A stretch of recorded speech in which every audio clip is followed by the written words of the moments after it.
The hall was so quiet that even breathing felt like an interruption. 10 women stood in a perfect line inside the grand receiving room of Ashvale Manor. Each one of them had been chosen. Each one had been dressed, powdered, and prepared by mothers who had not slept in 3 nights. Their gowns were pressed. Their smiles were practiced. Their futures, they believed, were already decided. Duke Calder Reinhardt walked in without announcement. He did not look at the line right away. He handed his gloves to the footman on his left, straightened the single silver button at his collar, and then turned slowly to face the women who had travelled from 5 different counties to stand before him. His eyes moved, not quickly or impatiently. He took his time, of the way a man does when he is searching for something specific and already knows it is not where everyone expects it to be. He passed the first woman. Then the second. The third gave a small curtsy, and he did not even pause. By the 7th, the room had grown so tense that one of the chaperones near the back wall had pressed her handkerchief to her lips. He stopped, but not in front of any of the 10 women in the line. He was looking past them, past the velvet drapes, past the flower arrangements that had cost a small fortune. He was looking at the far corner of the room, where a young woman sat on a stool near the fireplace, her back slightly turned, her fingers holding a torn hem she had been quietly stitching before the Duke walked in and forgot to leave. She had not been introduced. She was not on any list. She was not wearing anything that marked her as a candidate. Her dress was plain ivory, old at the cuffs and slightly too short at the ankle. Her hair was pinned but not styled. She had a small ink stain on her left thumb. She did not look up immediately. When she finally did, it was only because the silence had become too heavy to ignore. She found the Duke staring directly at her. She looked behind herself to confirm he was not staring at the wall. He was not. His voice, when it came, was calm. It was not loud. It did not need to be. "Give me the one they call useless." Nobody moved. His secretary blinked. The matchmaker dropped her pen. The 10 women in the line turned their heads in near unison toward the corner, then back at the Duke, then back at the corner again.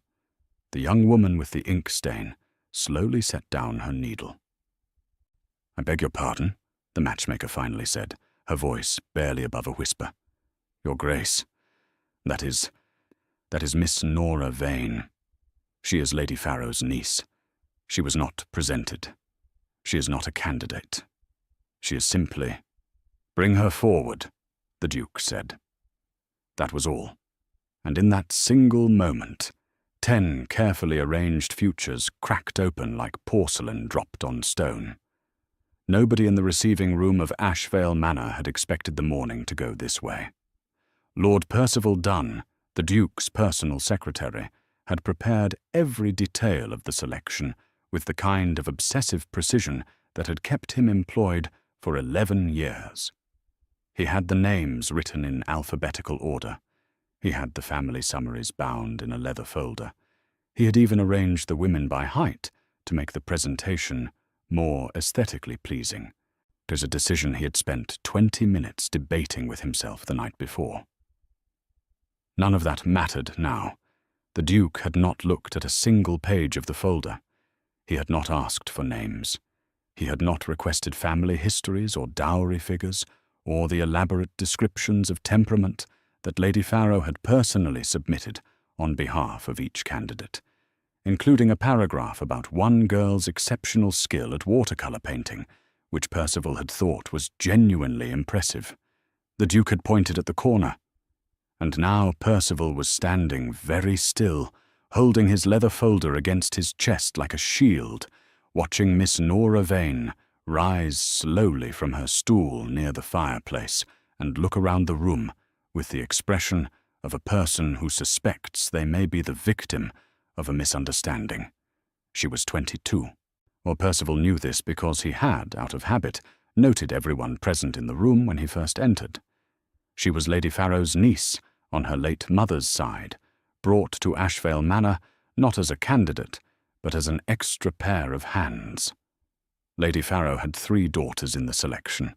Managing 3 nervous daughters required support. Nora had been the support. She mended things. She fetched things.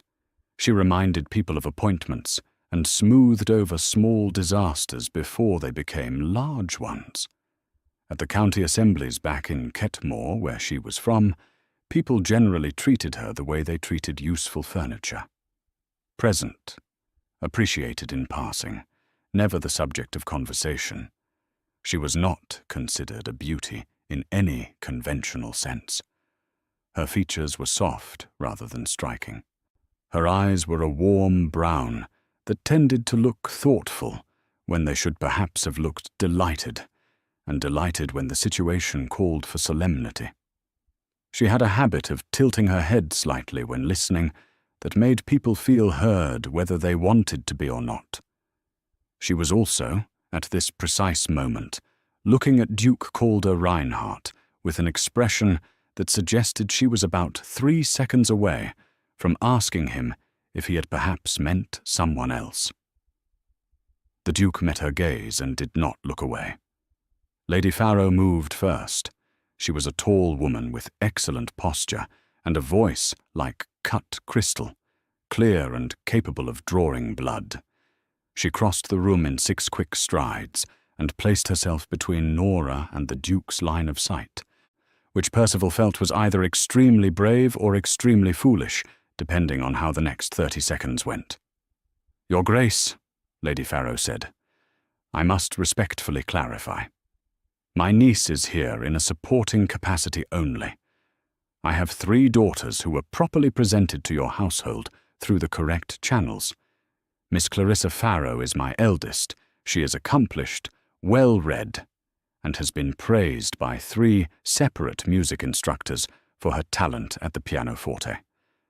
Miss Delia Farrow has managed our household accounts since she was 17.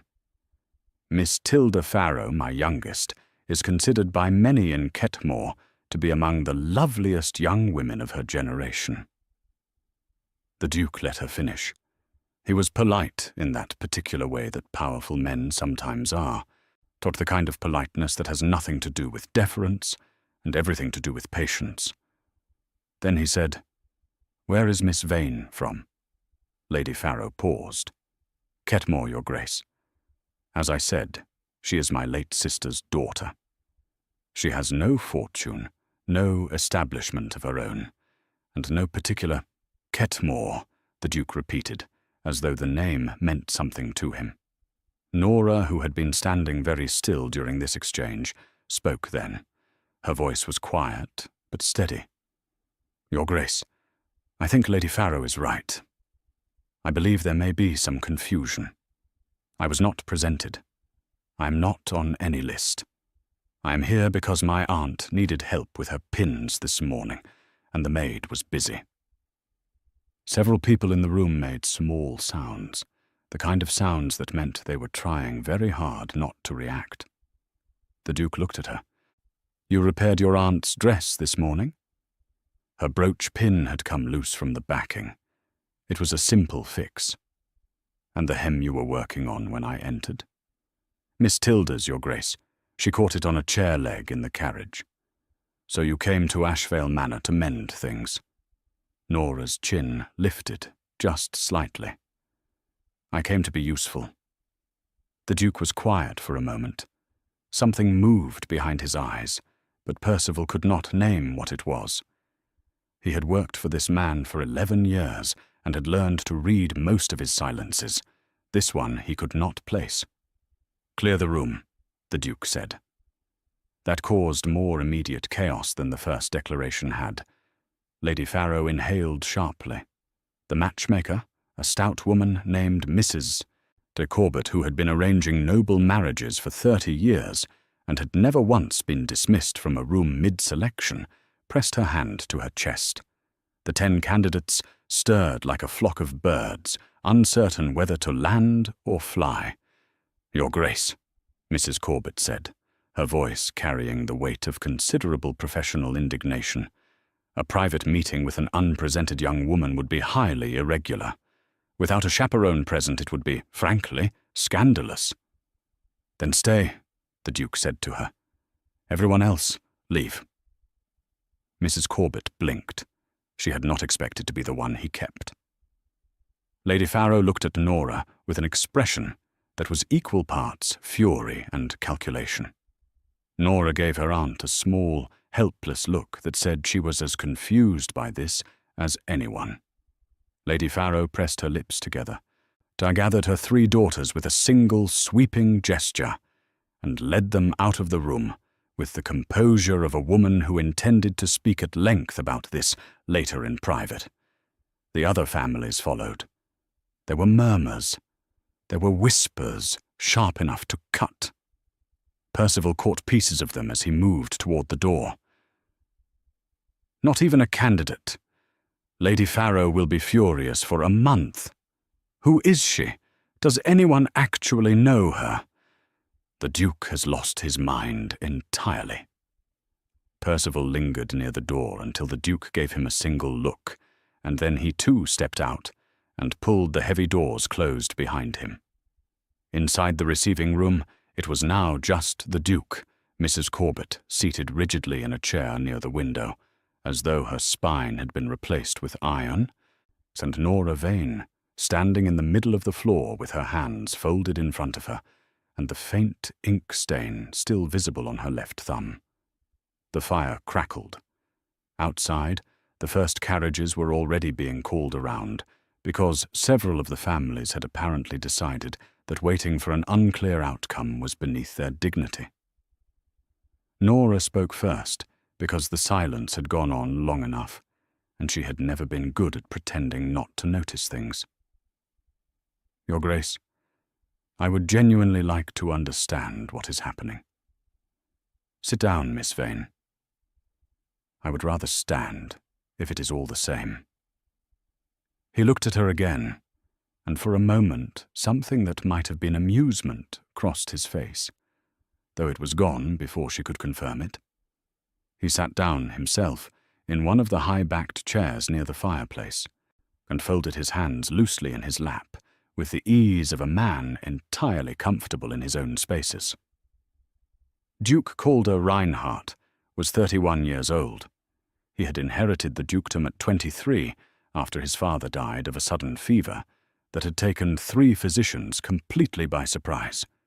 He had spent the years since then managing an estate that was vast and complicated, a seat in the House of Lords that demanded regular attendance, and a reputation that had taken on its own momentum entirely separate from anything he actually did or said. He was considered handsome by most people and intimidating by everyone. He was not unkind, but he was direct in a way that unsettled people who preferred softness in their conversations. He had been engaged once, briefly, at 25, or to a woman named Lady Petra Colne, who had broken the engagement herself 6 months in, without ever fully explaining why. Society had speculated. Calder had not. He had not seriously pursued marriage since.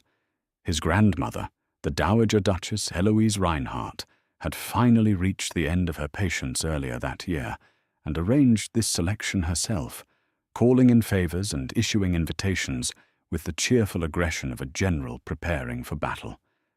She had expected him to cooperate. He had agreed to attend. That was all he had technically promised. "Your name was mentioned to me once," he said now, looking at Nora. 7 months ago, at the Ketmore Autumn Assembly. Do you remember that evening? Nora was quiet for a moment, thinking. "I was there," she said carefully. "There was a situation with a horse. One of the attendants had tethered 3 of the guests' horses too close together, and they had become tangled and frightened. Most people stepped back. You went forward." She remembered. The horses had been close to panicking. The knots had been ridiculous. She had simply done what needed doing because no one else was moving fast enough. "A groom dealt with them," she said, "after you had already calmed the nearest one and untangled the leads. My man Silas was watching from the gate. He mentioned it in his report of the evening. He described you as the only person present who moved toward the problem instead of away from it." The Duke paused. "He also mentioned that 2 separate guests thanked the groom afterward, and no one thanked you." Nora said nothing. "He called you useful," the Duke said, "which is how I came to know your name. And when I arrived today and looked at the room, I heard 2 women near the back of the line refer to you by a different description. One of them said, 'She is only Pharaoh's useless niece. She is not worth worrying about.' The other agreed." The fire popped. Mrs. Corbett was so still she appeared to have briefly stopped breathing. "I found that interesting," the Duke said, "that the person my man called useful was the same person those women called useless. I wanted to know which of them was right." Nora looked at him for a long moment. "And is this the manner in which you intend to find out? By summoning me in front of everyone and clearing a room? Would you have preferred I send a letter?" "I would have preferred," she said, "not to be the subject of a scene that will follow me for the rest of the season and possibly the rest of my life." He was quiet. Then he said, "Fair." She had not expected him to say that. "I apologize for the manner," he said. "Not for the intent." Nora unfolded her hands and looked down at the ink stain on her thumb. She rubbed at it absently. It did not come off. It never did, not until she scrubbed it properly with soap and water. She had gotten it earlier that morning, copying out a list of names for Mrs. Corbett, because Mrs. Corbett's own handwriting was difficult to read, and she had asked Nora to make a clean copy, which Nora had done, because Nora did things that needed doing. "What exactly do you want, Your Grace?" she asked. He looked at her steadily. "I want to speak with you again. Not here, not like this, properly, but over the course of the next few days, while the other selection candidates are still in residence. You still intend to meet with the other women. My grandmother arranged this selection. I will not insult her by abandoning it entirely. But you want to speak with me separately?" "Yes." Nora looked at the window. Through it she could see part of the gravel drive, and on the drive she could see 2 carriages already loaded and preparing to depart. In one of them, she was fairly certain, were Lady Barton's daughters, who had travelled from 2 counties away specifically for this selection. Lady Barton had spent money on new gowns for both of them. She thought about her aunt. Lady Pharaoh was going to be impossible for the rest of the week. Her 3 cousins were going to be watching Nora with a mixture of resentment and bewilderment that would make every shared meal deeply uncomfortable. Mrs. Corbett was going to tell this story to every hostess she knew within the fortnight. "All right," Nora said. The Duke raised an eyebrow, just slightly. He had perhaps expected more resistance. "I have conditions," she added. "Of course you do. Whatever conversations we have, they are private and not announced. I will not be paraded or presented or pointed at again. If you decide that your interest was a mistake, you end it quietly, and I leave without any fuss." "Agreed." "And," she said, "you do not tell my aunt about any of this until you have decided something definitive. She will make my life extremely complicated if she thinks there is something to hope for." He almost smiled. It was the closest thing to a smile she had seen on his face. "Agreed." Mrs. Corbett cleared her throat, very pointedly, from her chair near the window. "Thank you, Mrs. Corbett," the Duke said, without looking at her. Mrs. Corbett stood, smoothed her skirts, and crossed to the door with the dignity of a woman who had survived 30 years of this industry and intended to survive 30 more. She paused at the threshold. "I will note," she said, to the heir rather than to either of them, "that this is the most irregular selection I have ever conducted in my professional life." Then she walked out. The doors fell closed again. Nora and the Duke were alone for approximately 4 seconds before Percival knocked and opened the door, clipboard in hand, expression carefully neutral. "Your Grace," Percival said, "Lady Dunmore has sent word that her daughter, Lady Fern, wishes it known she is withdrawing from the selection. Lady Vickers has submitted a written objection through her solicitor, which I suspect is a first, and your grandmother has arrived." Calder stood. "Which is the most urgent problem?" "Your grandmother," Percival said, without hesitation. Nora turned back toward the fireplace and picked up her needle and thread from the stool where she had left them. She had not finished Tilda's hem. The Duke paused at the door. "Miss Vane?" She looked up. "Tomorrow morning. The East Garden. Before breakfast." He said it the way he said most things, plainly and without decoration. "If you choose to come." He walked out. Nora sat down on the stool and looked at the fire for a moment. Then she picked up the hem and began stitching again. Right outside in the hallway, the sound of the Dowager Duchess Heloise Reinhardt's arrival could be heard clearly through 2 closed doors. Her voice was not loud. It was simply the kind of voice that traveled. "Calder," the Dowager was saying, in the tone of a woman who had raised a duke and intended to remind him of that fact. "I have just been told by Lady Farrow in the entrance hall, while removing my travelling coat, that you rejected 10 presented candidates in favour of a girl with an ink stain on her hand who was there to fix a hem. Tell me this is not accurate." There was a pause. "It is mostly accurate," the Duke's voice said. The Dowager's silence was somehow louder than her speaking. Nora pressed her lips together and kept her eyes on the stitching. The fire in the hearth shifted, throwing warm light across the plain ivory of her dress, across the careful, even stitches, across the ink that would not wash off her thumb. Somewhere above her, in the beautiful, impossible rooms of Ashvale Manor, 10 families were rearranging their plans. A grandmother was drawing breath for what was sure to be a significant conversation. A secretary was updating a list that no longer reflected any recognizable reality. And a duke who had walked past 10 prepared women to point at a corner was now standing somewhere down that long hallway, deciding, for reasons that had not yet been fully named, what he actually wanted. Nora tied off her thread and snipped it. She held up Tilda's hem and checked it against the light. The stitching was invisible. It would hold. She folded it neatly over her arm, stood up, and walked quietly out of the receiving room, down the side corridor that the staff used, and up to the room she shared with her cousin Tilda on the 2nd floor. Tilda was sitting on the bed when Nora entered.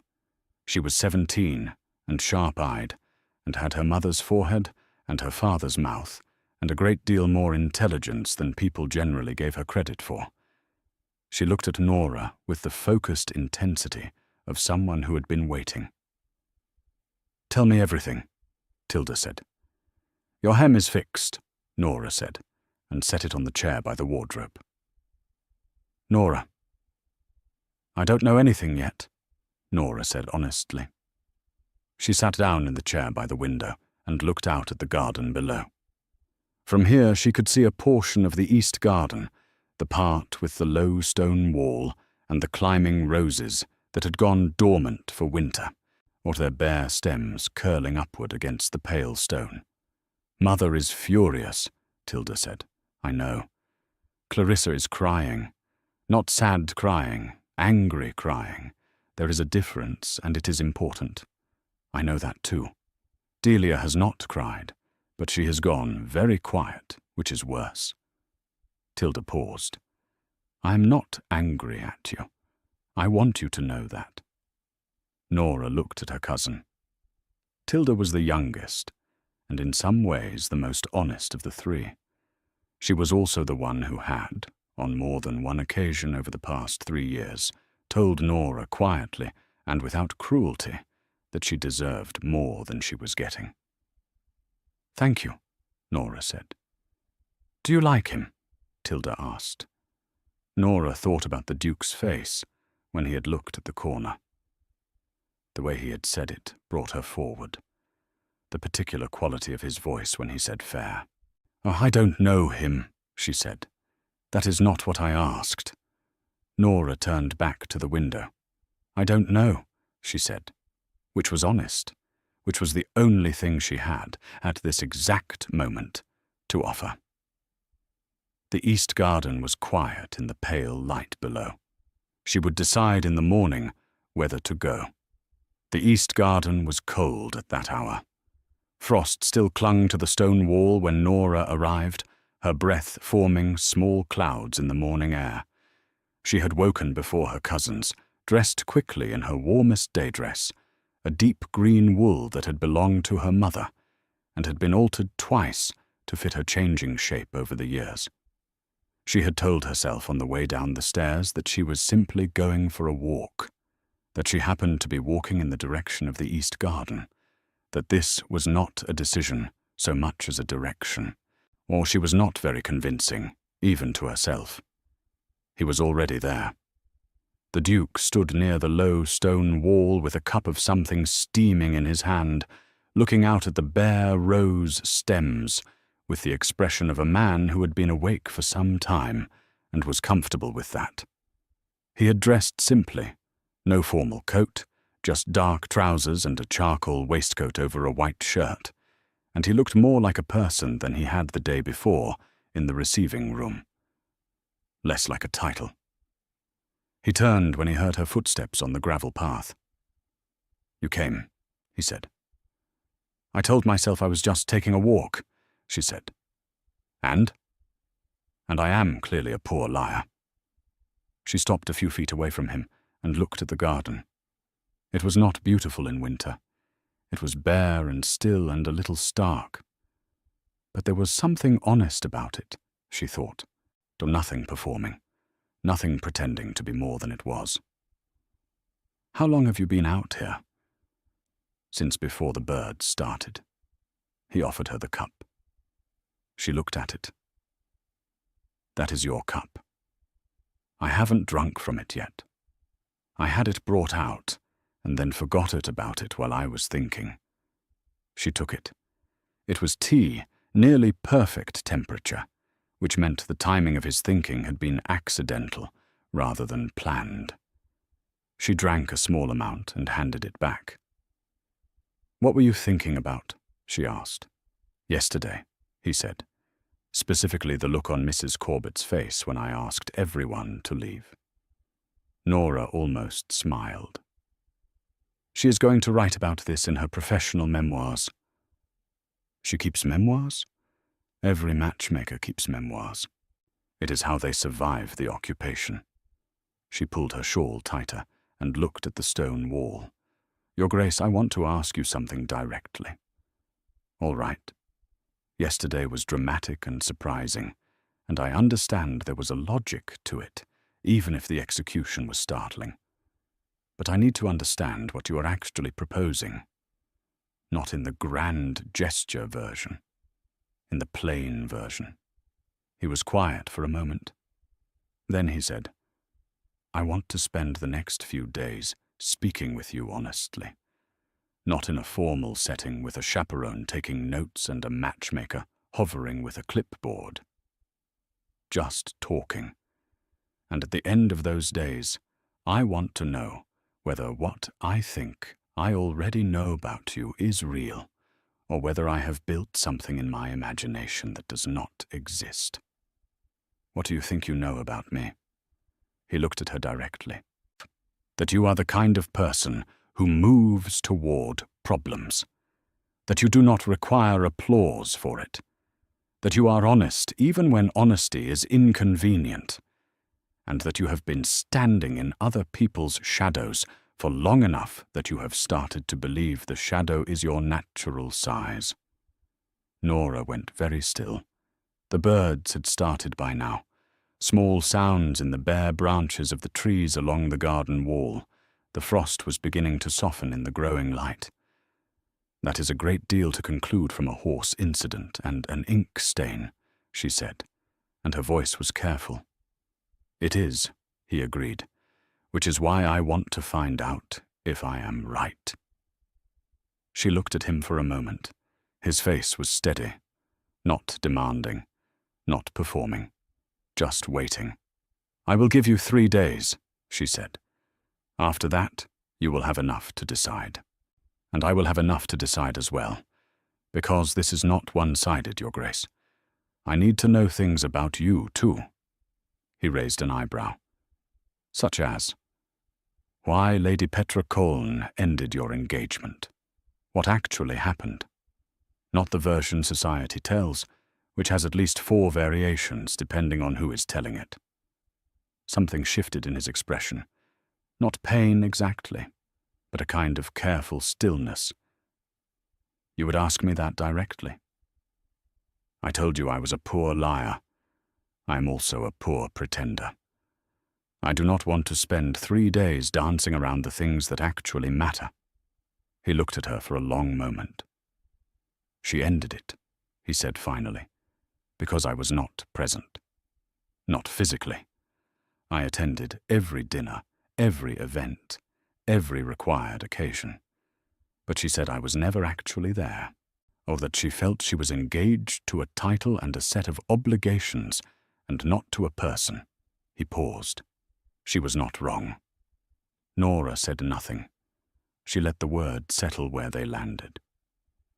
"I have spent 7 years since then trying to determine whether that is something that can be changed," he said, "or whether it is simply what I am." "And have you decided?" "Not yet," he said, "but I am more interested in the question than I was before." The morning light had strengthened by now. Inside the manor, they could both hear the distant sounds of the house waking, doors opening, the clatter of breakfast being prepared, voices in the upper corridors.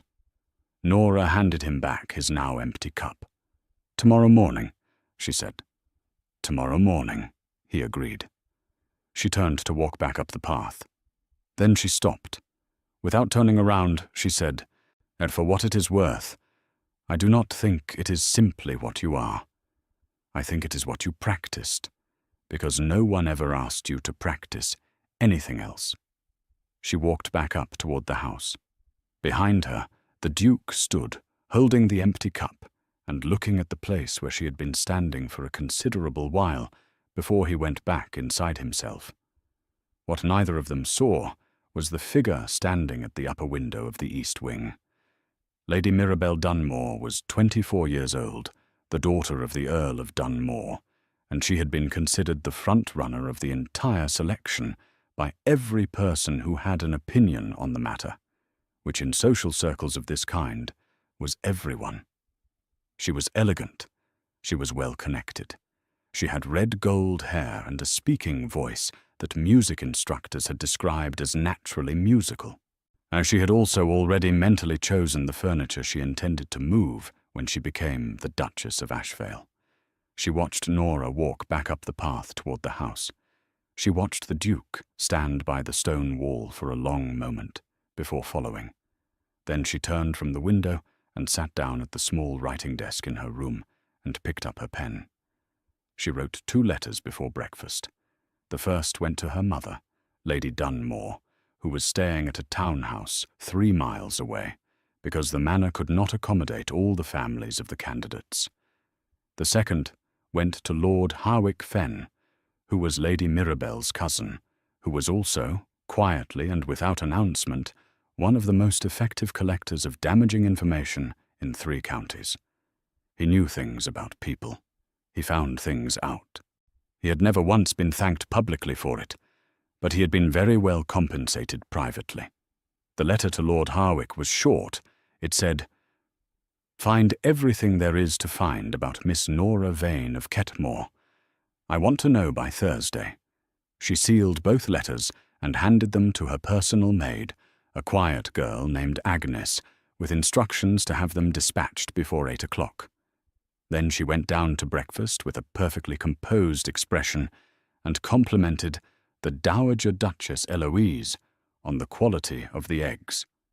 Breakfast at Ashvale Manor on the second morning of the selection was an exercise in sustained performance. The dining room was large enough to seat 20 comfortably. That morning it held 12, counting family members who had stayed as guests and the candidates who remained. The 4 families had departed the day before, their withdrawals ranging from quietly dignified to loudly offended, depending on temperament. 6 candidates remained. Lady Mirabell Dunmore sat at the middle of the long table and smiled at everything. This was, Nora had begun to understand, her primary strategy. She smiled at the footman. She smiled at the weather through the window. She smiled at Nora in a way that felt like being handed a flower with thorns still on the stem. "Miss Vane," Lady Mirabell said, reaching for the toast rack, "how are you finding Ashvale Manor? I imagine it must be quite different from what you are used to in Ketmore." The table shifted almost imperceptibly. Several faces turned. "It is a beautiful house," Nora said simply. "Of course it is," Lady Mirabell agreed warmly, "though I imagine the scale must be somewhat overwhelming. Ketmore is a very modest county. My mother says the whole of it could fit inside one of the Dunmore estate's east-facing fields."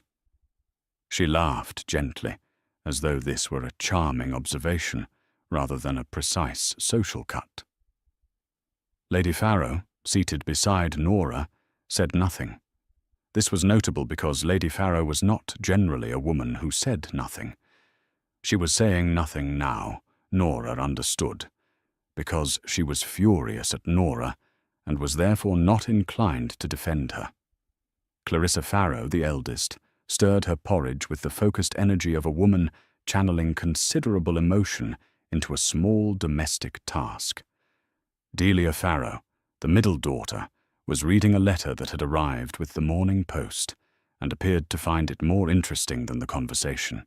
Tilda sat beside Nora and kicked her gently under the table, which was Tilda's way of saying, "I see what is happening, and I am with you." Nora looked at Lady Mirabell and said, pleasantly, "I have always found that the size of a place has very little to do with how much happens in it. Some of the most interesting things I have ever seen have happened in very small rooms." Lady Mirabell smiled again. How true. She did not look remotely troubled.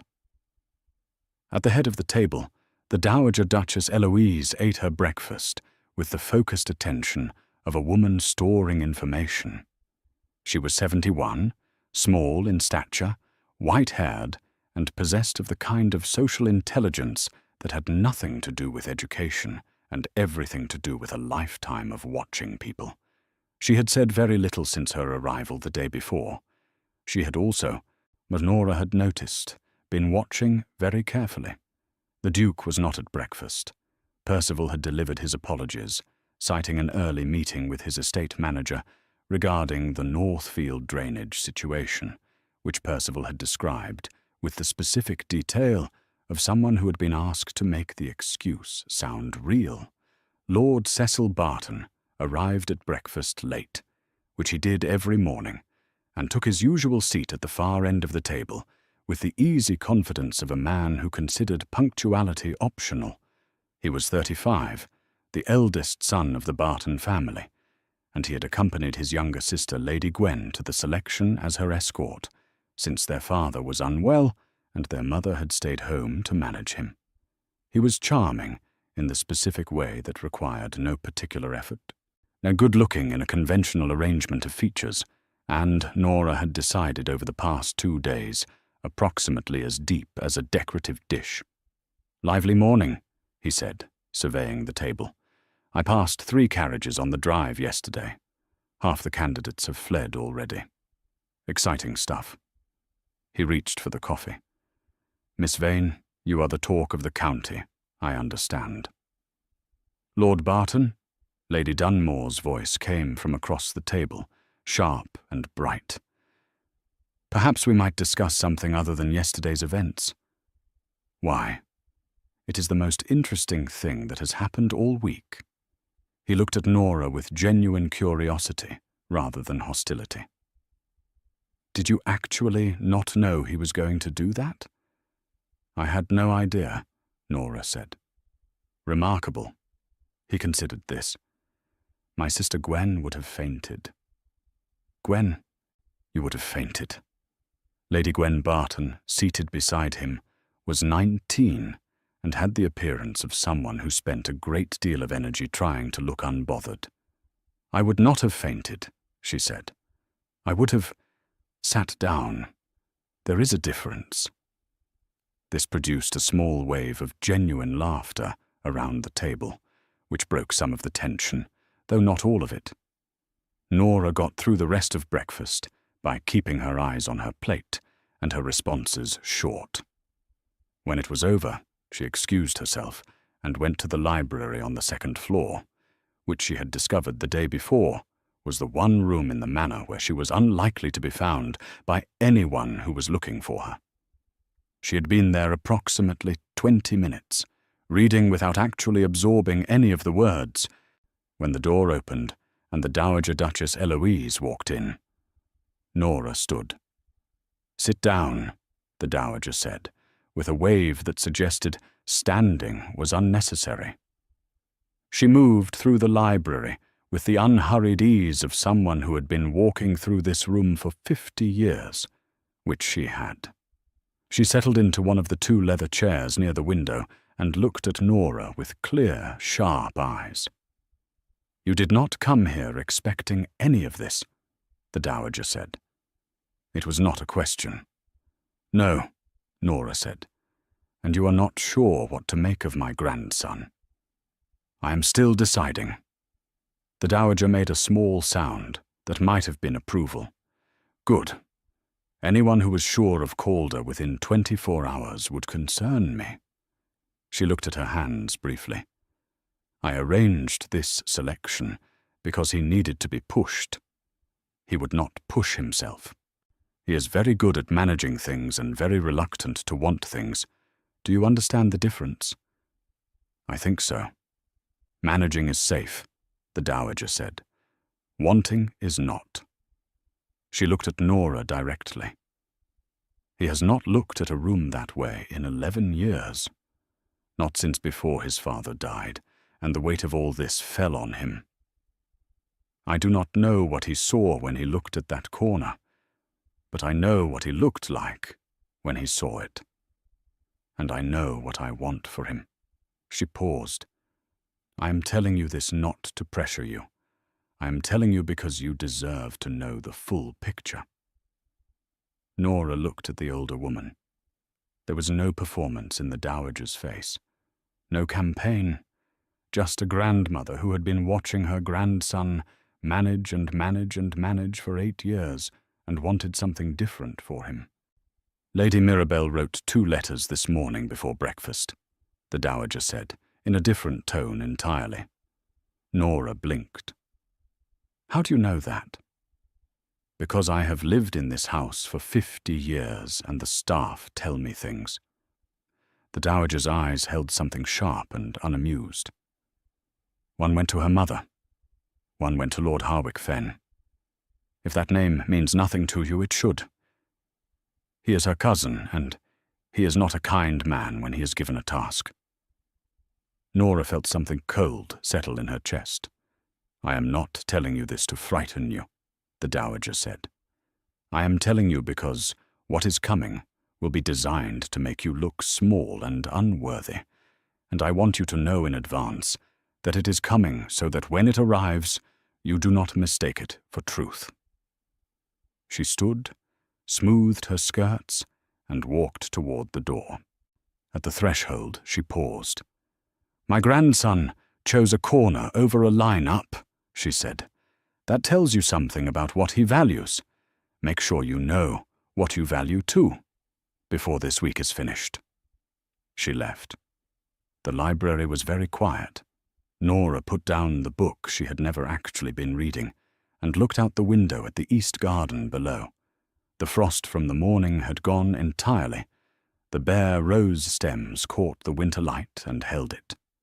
She thought about Lord Harwick Fen and 2 letters sent before 8 o'clock in the morning, and she thought about the Duke standing by the stone wall with an empty cup, saying he was more interested in the question than he had been before. She decided she was not going to be frightened off. Then she went to find Tilda, because whatever was coming, and she wanted at least one person in the house on her side who knew the full truth. Tilda was in the upstairs sitting room, pretending to embroider, while actually watching the front drive through the window, with great strategic interest. When Nora sat down beside her and told her everything, including the Dowager's warning, Tilda set down her embroidery and looked at her with calm, serious eyes. "Right," Tilda said. "Then we need to be smarter than Mirabelle before Thursday." "We are not plotting anything," Nora said. "We are not plotting," Tilda agreed. "We are preparing. There is a meaningful difference." Outside, the winter light shifted. On the drive below, a rider on a dark horse turned in through the manor gates, moving at a pace that suggested his errand was urgent. Tilda watched him with narrowed eyes. "But who is that?" Neither of them knew yet. The rider's name was Thomas Grieve. He was Lord Harwick Fen's personal messenger, and he had ridden hard from the town of Caldwick, 12 miles east, with a sealed document that he delivered directly into the hands of Lord Harwick, who had arrived at Ashvale Manor that same afternoon under the pretense of visiting his cousin, Lady Mirabelle, during the selection week. Nobody had objected to his arrival. He was a lord. He had a reasonable excuse. He smiled at everyone and made easy conversation over afternoon tea and left the impression of a man with nothing particular on his mind. Nora saw him for the first time in the front sitting room when she came down with Tilda at 4 o'clock. He was standing near the fireplace with a cup in his hand, talking to Lord Cecil Barton about hunting seasons, and he looked up when she entered with the specific quality of attention that meant he already knew who she was. Lord Harwick Fen was 41, lean, with a pleasant face and pale eyes that did not match the pleasantness. He had the kind of stillness that reminded Nora of certain animals she had observed as a child, the kind that moved very little and watched very much, and then moved suddenly and completely when the moment came. "Miss Vane," he said warmly, as though they were old acquaintances. "I have heard so much about you." "You have an advantage over me then," she said. "I know very little about you." "That is often the case," he said, smiling. "I am not a very interesting subject." Lord Cecil looked between them with a faint expression of someone who suspected there was a layer to this conversation he was not being included in. "Harwick, you know Miss Vane." "We have only just met," Lord Harwick said pleasantly. "But her name has come up in conversation." He looked at Nora again. "I understand you are from Ketmore." "I am." "A quiet place. I passed through it once, 2 summers ago. I recall a rather unpleasant business involving a land dispute near the Vane family property. Something about the eastern boundary. Complicated stuff." He said it lightly, as though making idle conversation, as though he had not just dropped a very specific piece of information in a very deliberate way. Nora's expression did not change. "Land disputes are common in rural counties," she said. "I imagine you encountered several in your travels." "Certainly," he agreed, "though most of them are resolved without much difficulty." He smiled again. "This one, I recall, was not quite resolved." He let the sentence sit there. Then he excused himself to refresh his cup and crossed the room to where Lady Mirabell was standing, and Nora watched him go and kept her face entirely still. Tilda was beside her in a moment, her voice low. "What was that about?" "Our land," Nora said quietly. "There is a dispute about the boundary of the property my father left. It has been in legal uncertainty for 2 years. If it goes the wrong way, the eastern field is lost. He knows about it. He knows about it specifically," Nora said, "which means he has been busy since this morning." Tilda looked at Lord Harwick across the room with an expression that was not remotely 17. "He is trying to find something to use against you. He already has something. He is deciding how to use it." They moved to the far side of the room, near the window. Through the glass, the late afternoon light was going golden and thin, the kind of winter light that did not warm anything, but made everything look briefly beautiful. On the lawn outside, 2 groundsmen were clearing dead growth from the borders. "The land dispute," Tilda said. "How bad is it?" "My father borrowed against the eastern field before he died. The lender has been patient. If the boundary question is settled in the wrong direction, the field's value drops significantly, and the lender could call the debt." Nora kept her voice even. "If that happened, my mother and I would lose the house." Tilda said nothing for a moment. Then, "Does the Duke know any of this?" "No." "Mirabell is going to make sure he finds out," Tilda said, "that in the worst possible framing, that you are a financial liability, that there is a scandal attached to your name, that choosing you would bring instability." Nora looked out at the lawn. "I know. So what do we do?" Nora thought for a moment. She thought about the Dowager's words that morning. "Know what you value." She thought about the Duke by the stone wall, asking whether what he already believed about her was real or constructed. She thought about the fact that if this came out through Lord Harwick's version of events, it would look like concealment, like she had been hiding something damaging. "I tell him first," she said. Tilda stared at her.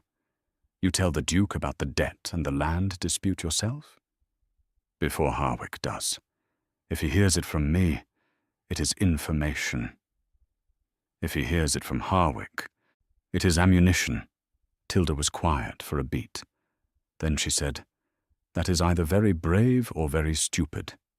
It is what moves toward the problem instead of away from it," Nora said. And she said it without drama, just plainly, because it was simply true.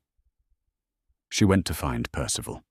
He was in the small office off the main corridor, surrounded by updated schedules and what appeared to be a significant quantity of redirected correspondence. He looked up when she knocked on the open door. "Miss Vane," he said, with the tone of a man who had been expecting additional complications all day and was receiving one now. "I need 10 minutes with the Duke this evening," she said.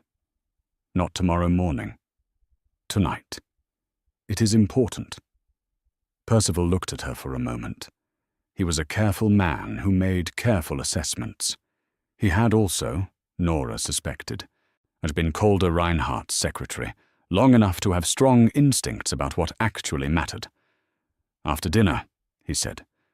"The study. I will let him know." "Thank you." She turned to go. "Miss Vane," Percival said.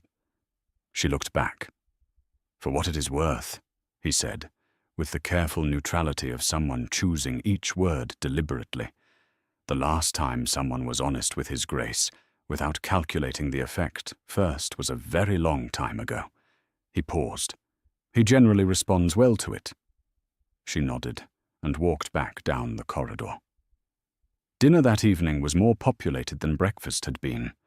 Lord Harwick had stayed, which meant Lady Mirabell was considerably more animated than usual, her smiles warmer and her conversation more pointed. She had seated herself near the Duke. who had appeared for dinner looking tired in the particular way of someone who had spent a full day dealing with things he would rather not have been dealing with. He caught Nora's eye once across the table. Just briefly. She held his gaze for a moment, and then looked away. Lady Mirabelle noticed. Of course she did. She turned to the Duke with a fresh smile and said something about the Dunmore Winter Ball, and the Duke turned toward her politely, and Lord Harwick, 3 seats down, watched Nora with those pale, quiet eyes, and said nothing at all. Lord Cecil was telling a story about a horse race to Lady Gwen, who was laughing more than the story probably warranted. Mrs. Corbett was eating with the focused expression of a woman who was definitely composing her memoirs in real time. The Lady Farrow was speaking to the woman beside her about the merits of various London modistes, and Clarissa was sitting very straight and eating very little, and Delia was watching everything with the cool intelligence she always turned on situations she did not trust. It was Delia who caught Nora's eye across the table, unexpectedly. Delia, who had never once been warm to her, who had treated her for years as useful furniture in the family household, looked at her for a moment with something that was not warmth exactly, but was something close to recognition. Then Delia looked at Lord Harwick, then back at Nora, and very slightly, so slightly it might have been, nothing. She tipped her head in Lord Harwick's direction with an expression that said, "I see him watching you." Nora gave the smallest possible nod. "I know," and Delia turned back to her plate. It was, Nora thought, possibly the most communication she and her middle cousin had ever had.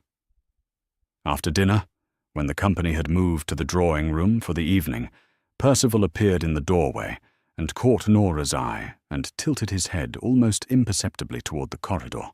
She made her excuses quietly, which no one needed to hear since most people were engaged in their own conversations, and followed Percival out and down the corridor to the study. The study was at the back of the manor, lined with books and maps, and the accumulated documentation of an estate that had been managed by the same family for 4 generations.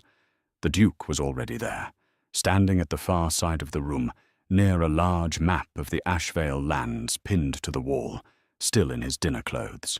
Why, he turned when she came in. Percival closed the door behind her and stayed outside. Percival said it was important, the Duke said. "It is," she said. She did not sit.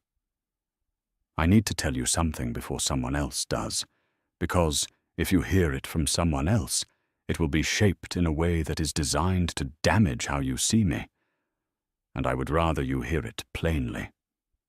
He looked at her steadily. "All right," she told him. She told him about her father's debts, about the loan against the Eastern Field, about the 2-year-old boundary dispute and the lender's patience that had a limit.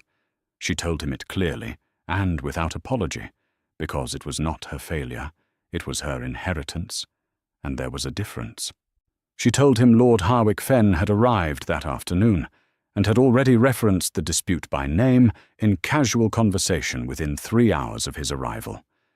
She told him she believed Lady Mirabelle intended to use it to make her look like a liability.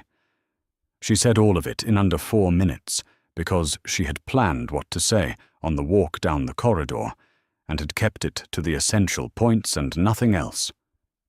When she finished, the room was quiet. The Duke looked at her. His expression had not shifted into pity or alarm or the particular careful blankness of a man recalculating. He looked, if anything, more focused than before. "The boundary dispute," he said. "Who is the lender?" She told him. Something crossed his face then, brief and specific, but she did not know him well enough yet to read it. "How long have you known about this?" he asked. "The full extent of it. 18 months. My father passed away 2 years ago. It took some time for everything to become clear. And you have been managing it." "Trying to," she said honestly. I am not certain I have managed it well, but I have tried." He was quiet for a moment. Then he said something she had not expected. "My father also left debt. Not at this scale, but present. The estate I inherited was more complicated than anyone had allowed me to know in advance. I spent the first 3 years of my tenure doing nothing but untangling it." She looked at him. "I am not saying this to make you feel better," he said. "I am saying it because what you are describing is not a character failing. It is a circumstance, and I do not confuse those two things." He paused. "Oh, thank you for telling me directly." She breathed out slowly. "Lord Harwick Fen," the Duke said, and his voice had shifted into something considerably quieter and considerably less comfortable, "is going to find that the information he gathered this afternoon has a shorter shelf life than he expected." "You do not need to involve yourself," she said quickly. "I did not tell you this to ask for help. I told you so the version you heard first was the true one." "I understand that," he said, "but I am involved." He said it simply, not as a declaration, just as a fact. The fire in the study threw warm light across the maps on the wall, across the rows of ledgers and the worn edges of the desk. Nora stood in the middle of the room and felt something she did not quite have a name for, something that was not relief exactly, or not gratitude exactly, but something in the space between them that felt like ground underfoot after a long time of not being sure where to step. "Tomorrow morning," he said. "East Garden." "East Garden," she agreed. She walked to the door, then she stopped and turned back, because there was one more thing, and she was a poor pretender. "Your Grace," she said, "for what it is worth. The thing Lady Petra said to you, about not being present." She paused. "You have been present every moment of the last 2 days. I want you to know that I have noticed." She opened the door and walked out. In the study behind her, the Duke stood for a long moment, looking at the map of his estate, at the fields and boundaries and roads he knew better than anything, and he felt something shift in him that was not a decision yet, but was very close to one. While down the corridor, in the drawing room, Lord Harwick Fen smiled at something Lady Mirabel said, and turned his cup in his hands, and waited for Thursday, with the patience of a man who believed he had already won. He had not yet learned that the woman he had spent the day investigating was the same woman who had told the Duke everything before dinner was even finished. That miscalculation would matter. It would matter very soon. Thursday arrived with grey skies, and the particular tension of a house that had been holding its breath for 2 days. Lord Harwick Fen came down to breakfast looking satisfied. That was the first sign that something had moved. Satisfaction was different from pleasant. Pleasant was his default. Satisfied meant he had received what he had been waiting for and had decided how to use it. Nora saw it the moment she entered the dining room. She said nothing. She took her seat beside Tilda and poured her tea and let the morning proceed around her. The second sign came 30 minutes later, when Lady Mirabel asked, in the sweetest possible voice, whether anyone had heard about the recent difficulties some families in Ketmore had been facing regarding land inheritance and unpaid obligations. She addressed the question to the table generally, to no one specifically, in the way that people do when they want everyone to hear something without appearing to say it directly. Lady Farrow's fork paused above her plate for 1 full second. Clarissa looked up. Delia looked at Mirabel, then at Nora, then back at her plate with an expression that had gone carefully flat. Lord Cecil said, "Can't say I follow county land news particularly. Or is there a story?" "Only that some situations are more complicated than they appear," Lady Mirabel said warmly. One feels for the families involved. It must be so difficult to maintain appearances when the ground beneath one is, shall we say, uncertain. The table was quiet in that particular way that meant everyone understood exactly what was happening and was deciding whether to participate or observe. Lord Harwick smiled into his coffee. Nora set down her cup. She looked at Lady Mirabelle with a calm, level gaze. "If you have something to say to me," she said, quietly enough that it did not carry beyond the immediate circle, "I would prefer you said it plainly." The table went completely still. Lady Mirabelle's smile did not waver. "I have nothing to say to you specifically, Miss Vane. I was speaking generally." "You are not," Nora said, our same quiet voice, same level gaze. "But I understand why you would prefer to appear as though you were." Something flickered behind Lady Mirabelle's eyes. Not embarrassment, something sharper. Lord Cecil made a small sound that was not quite a laugh, but wanted to be. Lady Farrow put down her fork entirely and looked at her niece with an expression that Nora had never seen on her aunt's face before. It was not warmth. It was something more surprising than warmth. It was the look of a woman reassessing something she thought she had already settled. Breakfast ended shortly after. The company dispersed with the brittle energy of people who needed to process what they had just witnessed in private. In the hallway, Lord Harwick fell into step beside Nora, with the ease of a man who considered himself welcome everywhere. "Miss Vane," he said pleasantly, "you have a certain directness that I find admirable." "Thank you," she said, and kept walking. "It can be a liability, of course," he continued, matching her pace. "Directness without resources to support it tends to look like recklessness, and reckless women in uncertain financial circumstances rarely end up in positions of strength." He paused. "I say this helpfully." Nora stopped walking. She turned and looked at him fully. Lord Harwick was accustomed to people flinching slightly when he applied pressure. It was the point of pressure, the flinch, the recalibration, the backing down. He had used this particular variety of quiet threat for 20 years across drawing rooms and corridors in 4 counties, and it had never once failed to produce the desired effect. Nora did not flinch. "Lord Harwick," she said, "I know exactly what you found out, and exactly what you intend to do with it. I know you sent a rider to Caldwick on Wednesday and received a document by 4 o'clock. I know the document concerns my family's land." She kept her voice entirely even. "I also know that the Duke was informed of everything in that document before you sat down to dinner on Wednesday evening." "By me." Lord Harwick went very still. "So whatever you are planning to deploy," she said, "you should know that you are already 2 days late." She gave him a small, polite nod. "Good morning." She walked away. Behind her, Lord Harwick stood in the middle of the hallway and recalculated with the visible effort of a man whose tools had just been removed from his hands without warning.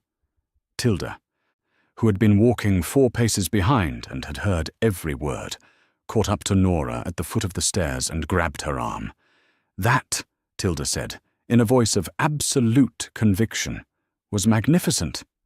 "It was necessary," Nora said, but she was gripping the stair rail quite firmly, and her hands were not entirely steady, and she did not pretend otherwise to Tilda. "Your hands are shaking," Tilda observed. "Yes." "But you did not show him that." "No." Tilda looked at her with something close to fierce pride. "Mother has been wrong about you for years," she said. "I want you to know I have always known that." Nora looked at her youngest cousin and felt something warm move through the cold morning. They went upstairs together. What neither of them saw was Lord Harwick walking directly to Lady Mirabelle's private sitting room and closing the door. What neither of them heard was the conversation that followed, low and rapid and stripped of all pleasantness, in which two people who had expected easy victory rearranged their approach with the grim efficiency of people who did not accept defeat. Lady Mirabel said, "If the Duke already knows, we cannot use the land dispute." "No," Lord Harwick agreed. "Then we use the other thing." Lord Harwick was quiet for a moment. "That is a harder move." "I did not ask for easy," Lady Mirabel said. "I asked for something effective. The other thing." It had arrived in the same document as the land dispute information, in a single paragraph near the bottom of the page, denoted almost as an afterthought by the man in Caldwick who had done the digging. It concerned a name, not Nora's name, her father's, and what her father had done, quietly and without public knowledge, in the last year of his life. Part 6. The East Garden meeting on Thursday morning lasted longer than either of the previous ones. The Duke had arrived first again. He was standing near the stone wall, but he had brought nothing with him this time. No cup, no papers, nothing to occupy his hands. He was simply there, in the pale morning air, waiting. Nora came down the path at the same time as a groundsman named Old Robert, who had been tending the Ashvale Gardens for 34 years, and had seen enough to be unsurprised by anything. He nodded to her as he passed with his barrow, as though young women coming to meet the Duke at dawn was a completely ordinary feature of the garden's daily life. She stood beside Calder at the wall. Not across from him this time. Beside him. "Lord Harwick knows that I told you," she said. "I expected that," he said. "He is not finished." She looked at the bare rose stems. "There is something else.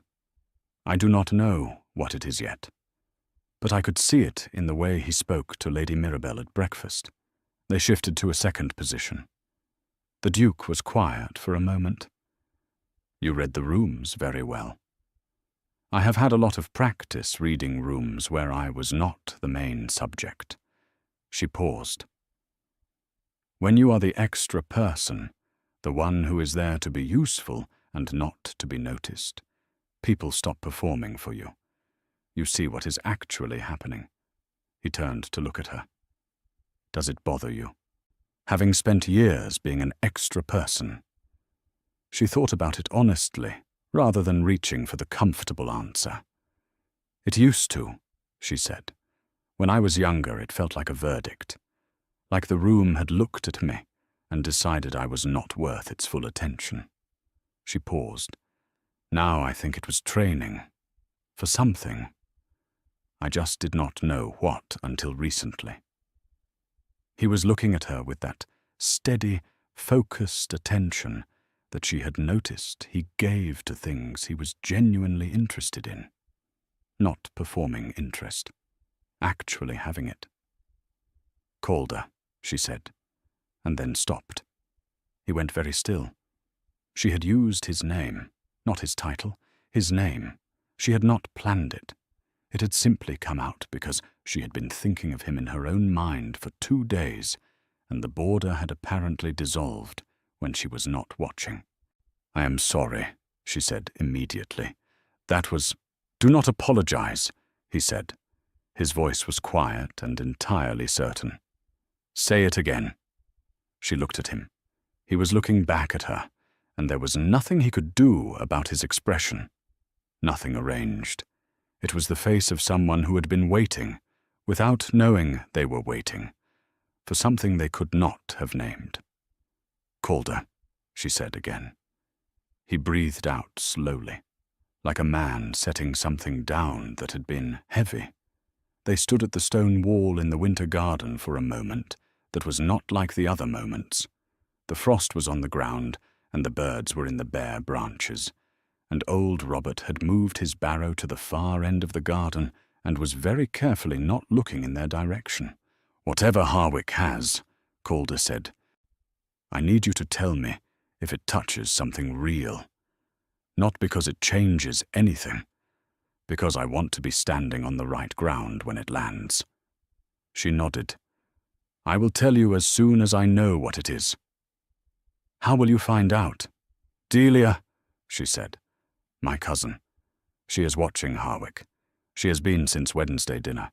She does not like him. Calder raised an eyebrow slightly. I thought your family was not on your side in this. My aunt is not. Clarissa is not. But Delia. She paused. Delia is complicated. She does not like me particularly, but she likes unfairness less. It is a different kind of loyalty, but it is real. He looked at her for a long moment.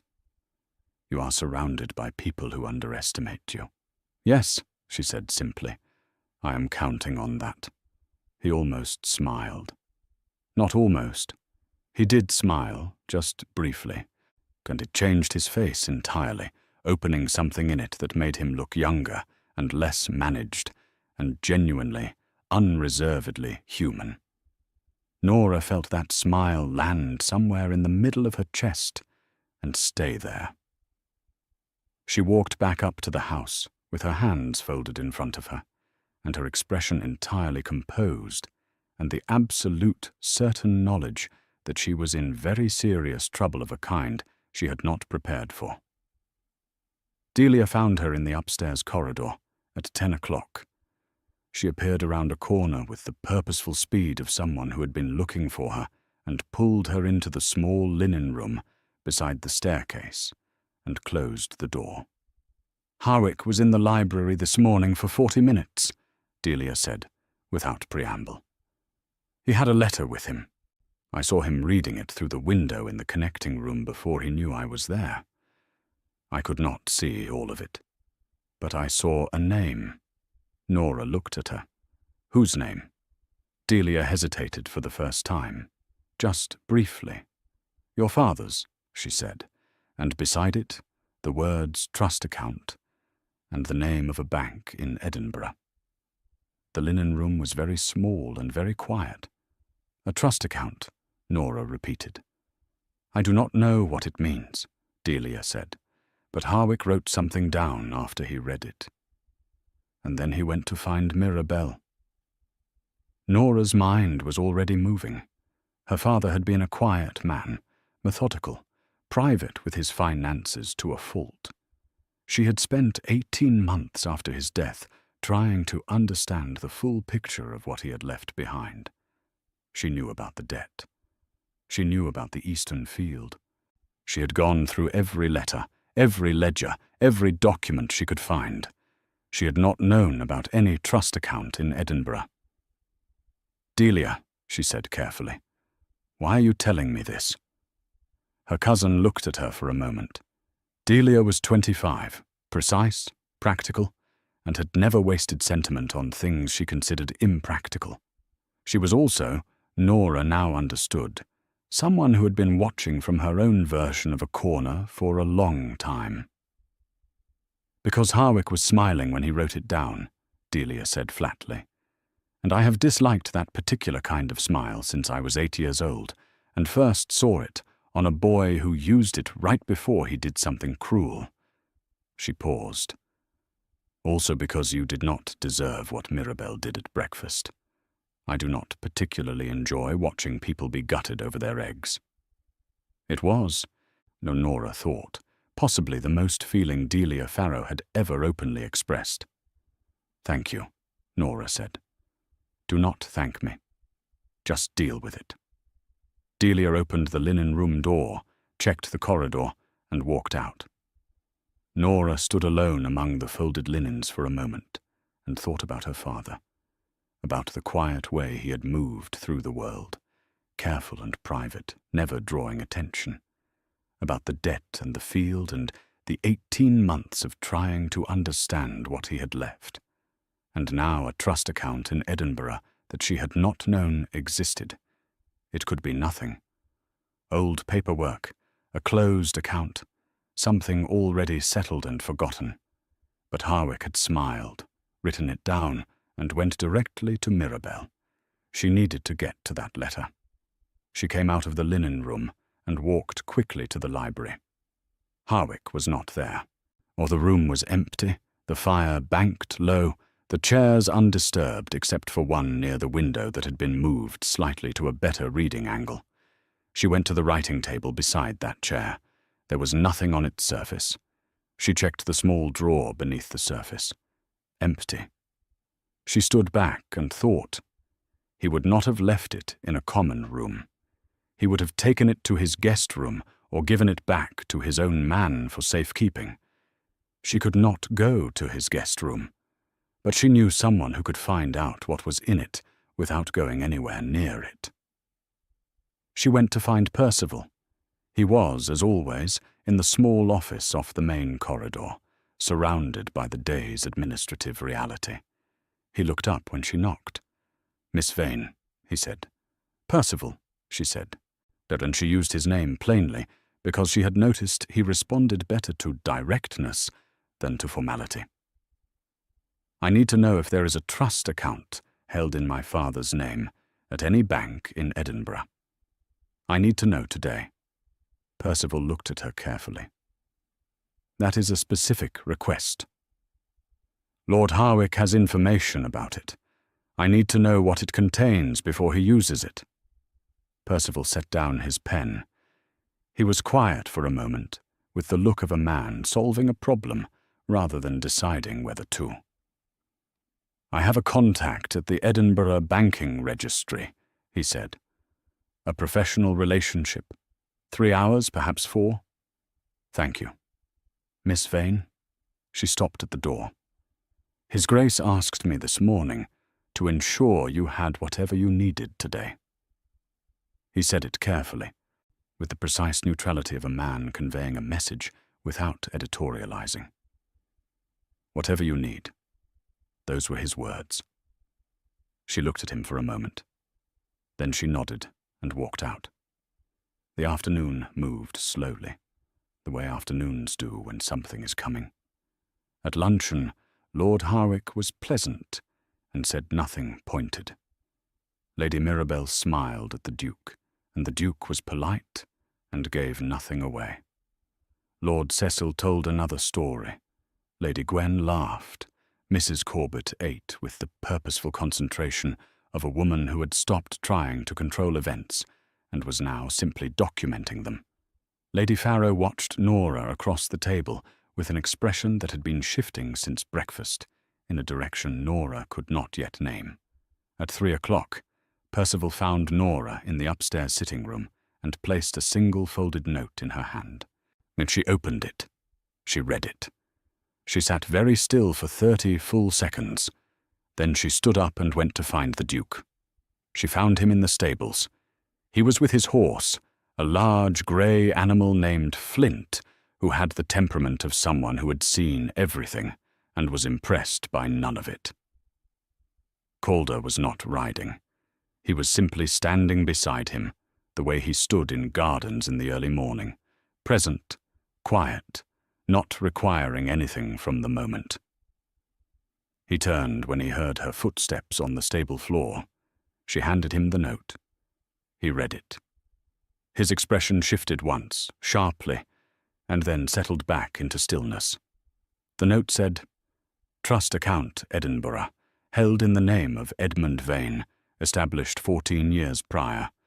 Beneficiary named at account opening, Nora Vane. Only daughter. Value at last recorded balance. Considerable. What account sealed pending legal instruction. Instruction never given. Her father had opened an account for her when she was 8 years old. He had put money into it, quietly, privately, over years, without telling anyone. Not her mother, not his solicitor, not Nora herself. And then he died without giving the instruction to release it. The account had been sitting in Edinburgh, sealed and silent for 2 years, while Nora had been trying to hold together the estate and manage the debt, and stand in corners and stitch hems and believe she had nothing. Calder looked up from the note. He looked at her face. "You did not know," he said. "I had no idea." Her voice was steady. She had made it steady on the walk from the house to the stable, and she intended to keep it that way. He never told me. He was private about money. I think he was afraid that if he told me it existed, I would worry about it, or ask questions about the rest of it, and he did not want me to carry the weight of the financial picture. She paused. He was protecting me the only way he knew how. Calder was quiet. "The debt," she said. "The Eastern Field. It can be resolved. If the account is released, it resolves the lender question entirely. The boundary dispute becomes manageable." She pressed her lips together briefly. "For 2 years I have been managing a problem that had a solution I simply did not know existed." "Harwick found out about the account," Calder said. "Yes. And he was going to use it. He was going to present it as evidence of concealment," she said, "that I had hidden assets, that I had been deliberately misleading about my financial situation to make myself a more sympathetic candidate, that I had been performing poverty to generate your interest." Calder's jaw tightened, just slightly. "It is a clever construction," she said, "because it takes something that is actually true, there is money I didn't disclose, and reframes it as deliberate deception when it was simply ignorance." She looked at him directly. "I want you to know that I genuinely didn't know. Not because I expect you to believe me simply because I say it, but because it is true, and I will not stand here and let you have a false version of it." He crossed the stable floor and stood in front of her. He was close enough that she had to look up slightly to hold his gaze, and she held it because she wasn't going to look away from this. "Nora," he said, her name in his voice, plain and direct and entirely certain. "Yes," she said. "I know you didn't know." He said it simply. "I have spent 4 days watching how you operate. You move toward problems. You do not construct them. Everything about the way you have moved through this week is the opposite of strategy." He paused. "Harwick's version requires you to be a kind of person you are not. I do not need a document from Edinburgh to know that." She breathed in. "I am going to speak to Harwick today," he said, "and to Mirabelle." "Calder, not on your behalf," he said, and his voice was quiet and absolute. "On mine. Because this is my house, and this selection is happening under my roof, and what they have been doing is something I will not permit to continue, regardless of where it touches." She looked at him for a moment. All right," she said. He took the note and folded it and put it in his pocket. Then he looked at her with that open, unmanaged expression that she had first seen when he smiled in the garden, and that had not stopped affecting her since. "After I speak to them," he said, "I need to speak to you. Tonight. Not the garden. Somewhere proper." He paused. "There is something I want to say, and I would like to say it without frost on the ground." Her heart did something she chose not to examine closely. "All right," she said again.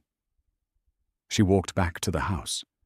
She passed Mrs. Corbett on the front steps, who looked at her with the expression of a woman who had been composing sentences for her memoirs all week and had just found the perfect ending. Inside, in the entrance hall, Tilda was waiting. "Delia told me about the account," Tilda said immediately. "Are you all right?" "I think so. Your father put it there for you?" "Yes." Tilda looked at her for a moment, with eyes that were not 17 at all. "He knew," she said softly. "He knew you would need it. He just did not know how to tell you it was there." Nora stood in the entrance hall and let that settle. Her father, private and quiet and protective in all the wrong directions and all the right ones simultaneously. Her father, who had watched her move through the world taking care of things and had put money in a bank in Edinburgh and sealed it with her name and never found the moment to explain. She pressed her hand briefly to her own chest, just for a second, and then let it drop. "Where is Mirabelle?" she asked. "Drawing room," Tilda said, "with Harwick. They have been in there for 20 minutes. And the Duke? Just passed through the hall 2 minutes ago, heading in that direction." They looked at each other. "We should not go near the drawing room," Nora said. "Absolutely not," Tilda agreed. They both moved toward the corridor that ran parallel to the drawing room wall, which happened to have a connecting door that happened to be very slightly ajar. They stood on either side of it and listened. Calder's voice was already in the room. It was the quietest Nora had ever heard it, which somehow made it the most serious. He did not raise it. He did not need to. "Lord Harwick," he was saying, "I want to be direct with you. The information you gathered regarding Miss Vane was gathered with the intention of damaging her standing in this house. I know this. I want you to know that I know it." A silence. Lord Harwick's voice, stripped now of pleasantness. "Your Grace, I was acting in the interests of due diligence. A man in your position has every right to know the full financial picture of—" "The full picture," Calder said, "was given to me by Miss Vane herself on Wednesday evening, before you sat down to dinner." Another silence. Due diligence does not explain the framing you and Lady Mirabelle intended. It does not explain letters sent before breakfast, or the performance at the dining table this morning. He paused. "I am asking you to leave Ashvale Manor today." The drawing room went completely quiet. Lady Mirabelle's voice came then. It had lost its warmth entirely, and what was underneath was harder and considerably more honest. "You are making a mistake," she said. "Whatever she has told you, whatever impression she has made, you are choosing instability over everything this selection was meant to accomplish. My family—" "Lady Mirabelle," Calder said, "I have the greatest respect for your family. I have none at all for the methods used in this room over the past 2 days. You are welcome to remain at Ashvale Manor through the end of the week as my grandmother's guest. Lord Harwick will leave today." The connecting door shifted slightly in a draught, and Tilda grabbed Nora's arm and they both moved back from it quickly. Tilda's eyes were enormous. Nora pressed her hand over her mouth for a moment. Then they heard footsteps, and they walked very quickly and quietly back down the corridor and into the side parlour, and sat down on the nearest available chairs, and picked up the nearest available items. Nora had a candlestick. Tilda had a small decorative vase. When Delia appeared in the parlour doorway 30 seconds later and took in the scene, her expression didn't change. She looked at the candlestick. She looked at the vase. She sat down across from them. "He is leaving," Delia said. "We know," Tilda said. "Mother is going to be extremely conflicted," Delia said. "She resents what Mirabelle did at breakfast. She also very much wanted one of us to be Duchess." She looked at Nora. "I think she is currently in her room, deciding which of those feelings is stronger." Nora set down the candlestick. "What happens tonight?" Delia asked. "He wants to speak to me properly," Nora said. Delia looked at her for a moment with her clear, cool, practical eyes.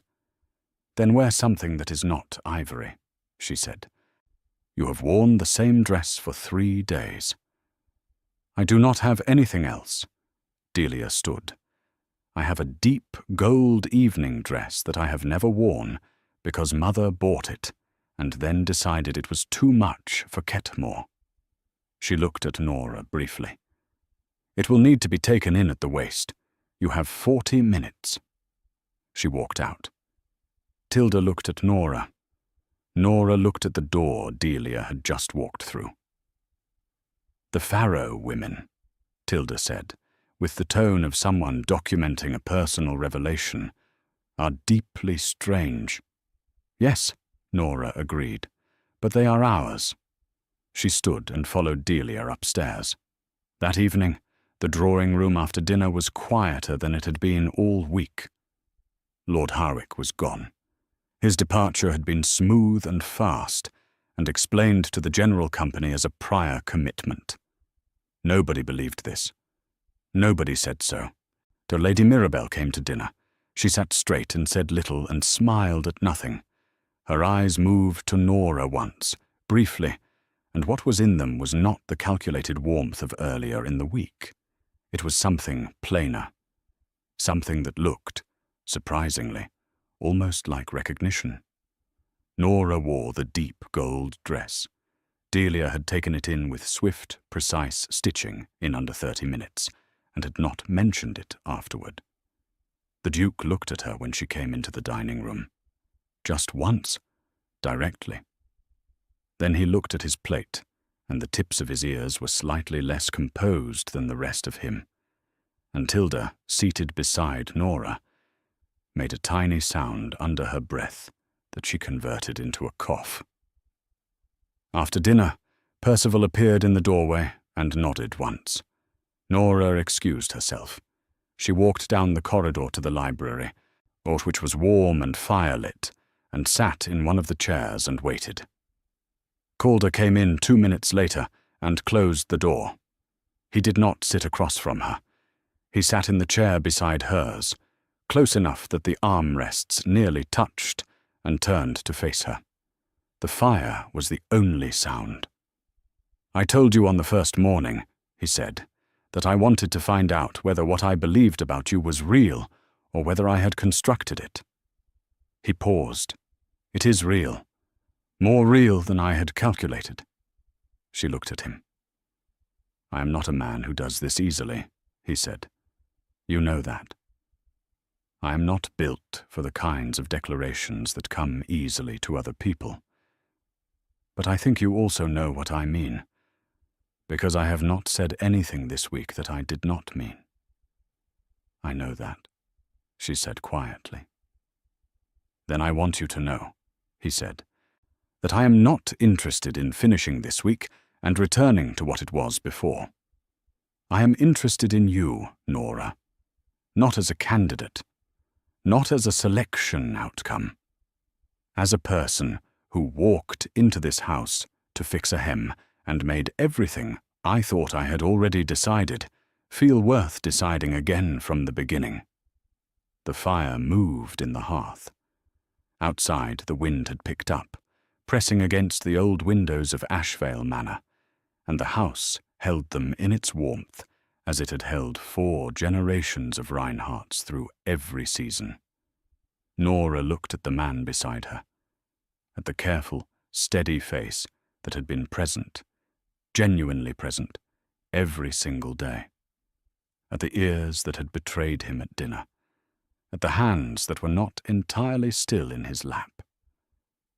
"I came to this house," she said, "believing I was the extra person, the useful one, or the one who mends things and fetches things and makes other people's situations easier." She paused. "I did not come expecting to be looked at." "I know," he said. "And I want you to know," she said, "that being looked at by you has been the most surprising thing that has ever happened to me, and I have not once wanted to step back from it, not even when it was frightening. And it has frequently been frightening." He reached out and took her hand. Carefully, not demanding, just present. She turned her hand and held his back. They sat like that in the firelit library, while the wind moved against the windows and the house settled around them, and nothing needed to be performed or arranged or managed, and it was exactly, precisely, entirely enough. Down the corridor, in the entrance hall, the Dowager Duchess, Heloise Reinhardt, stood with a small glass of sherry and the expression of a woman who had arranged something and was quietly, immovably pleased with the outcome. Beside her, Percival stood with his clipboard held against his chest. "Should I update the candidate list?" he asked. The Dowager took a small sip of her sherry. "You may close it," she said. The morning after the library, everything felt different. Not loudly different. Not in the way that dramatic things announce themselves with noise and spectacle. It was quieter than that. The kind of difference that sits in the air before anyone has spoken, that lives in the way a person carries themselves down a staircase, in the particular quality of a glance across a breakfast table that says something has been decided, and the decision was good. Nora came down to breakfast in her own plain ivory dress because the gold one had been returned to Delia with genuine gratitude and could not be worn 2 days running regardless. She sat in her usual seat beside Tilda. She poured her tea. She looked up and found Calder already looking at her from his end of the table, and neither of them looked away quickly. Tilda noticed. Tilda noticed everything. Under the table, she pressed her foot gently against Nora's and said nothing at all, which was its own kind of language. Lady Farrow noticed too. She was a sharp woman, and she had been watching her niece with increasing attention since the morning of the breakfast confrontation with Lady Mirabell. Something had been shifting in her since then, slowly, and with the particular reluctance of a person who has held a fixed opinion for a long time and is finding it no longer fits the facts. After breakfast, she asked Nora to walk with her in the front garden. This had never happened before. In the entirety of Nora's life, Lady Farrow had never once asked her to walk anywhere privately. They went out through the front entrance and onto the gravel path that curved around the formal boxwood borders. The morning was cold, but clear, the first genuinely bright sky of the week, and the light came in flat and white and made everything look very precise. Lady Farrow walked for a full minute without speaking, which told Nora that whatever was coming had required preparation. "I owe you an accounting," Lady Farrow said finally. Nora waited. "Your mother was my sister," Lady Farrow said. "Why, my younger sister." She was clever and warm and considerably braver than I was, and I did not tell her that enough when she was alive. She paused. "When she died and you came under my general care, I told myself I was doing right by you. I gave you a room and meals, and brought you to the assemblies and the social occasions." She stopped walking. "I did not give you standing. I let people call you extra. I let my daughters treat you as staff. I told myself it was an honest reflection of your circumstances, and that I was not being unkind, merely accurate." The gravel path curved ahead of them. A blackbird moved through the bare hedge. "I was unkind," Lady Farrow said. "I want you to know that I know that." Nora looked at her aunt, at the straight back and the careful voice, and the eyes that were her mother's eyes, differently arranged. "Why are you telling me now?" she asked. "Because you stood up at that breakfast table and looked Lady Mirabell in the eye and did not flinch," Lady Farrow said. "And I realized I had spent years handing you reasons to flinch, and you had quietly, without any help from me, decided not to." She pressed her lips together. "That is your mother in you. Not anything I gave you." They stood on the path in the cold, bright morning. "I accept it," Nora said simply. Not warmly, not coldly, plainly the way she did things. Lady Farrow nodded once. It was not a comfortable moment. It was an honest one, which is harder and worth more. They walked back to the house together, in a silence that was not comfortable but was no longer dishonest, and that was something neither of them had managed before. Inside, the house was moving with the particular energy of a day that was not standing still. Percival had been in and out of the study 3 times before 10 o'clock. The Dowager Duchess Eloise had summoned her personal solicitor from the village, a small, neat man named Mr. Aldous Pritt, who arrived in a very clean coat and disappeared into the Dowager's private sitting room with a leather case under his arm. Calder found Nora in the library at 11.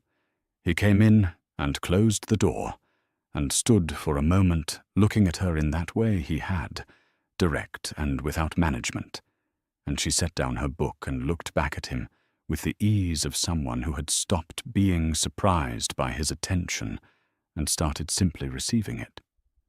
"My grandmother has been busy this morning," he said. "I noticed Mr. or Pritt arriving. She is updating certain documents." He paused. "She wants to meet with you this afternoon. Formally. She asked me to tell you it is not an interrogation." "Is it an interrogation?" "Probably slightly," he said. "She is thorough. But she is also on your side, which makes it manageable." Nora almost smiled. "I will survive it." He crossed the room and sat down in the chair beside hers, and looked at her with an expression that was no longer almost a smile. It was completely one, open and real, and belonging to a person rather than a duke. "I wrote to your mother this morning," he said. Nora went still. "You wrote to my mother?" I introduced myself. I told her I had met her daughter at Ashvale Manor, and that I intended to speak to her directly about my intentions as soon as the appropriate arrangements could be made. He looked at her steadily. I thought she should hear it from me before it came through other channels, Ketmore being the size it is. Nora thought of her mother, a quiet woman in a small house on the edge of a field that had been worrying them both for 2 years, opening a letter in the Morning Post with the seal of the Duke of Ashvale on the outside. "She's going to sit down very suddenly," Nora said. "I anticipated that possibility," Calder said. "I asked my man in Ketmore to ensure someone was with her when it arrived." Nora stared at him. "You thought of that? You told me she was alone in the house most mornings." She had mentioned it once, in passing, and on the second garden morning, in the middle of talking about something else entirely. He had filed it and kept it and used it. The precise, careful attention of it moved through her like warm light. "Calder," she said. "Yes." "Ask me properly," she said. "Not in a garden at dawn. Not in passing. Properly." He looked at her for a moment. Then he stood. He did not go down on one knee immediately. Not yet. That would come later in the correct place, and time with the correct witnesses. But he stood in front of her, and took both her hands and held them in his, and looked at her with everything present. Nothing managed, nothing held back. "I want you to be my wife," he said. "Not because the selection required an outcome. Not because my grandmother arranged a week and I had to choose someone. Because you walked into this house to mend a hem, and you moved toward every problem, and you told me true things, and you said my name, and I have not been the same since any of it." He paused. "I want to spend the rest of my life being looked at the way you look at me, and I want to spend it looking at you."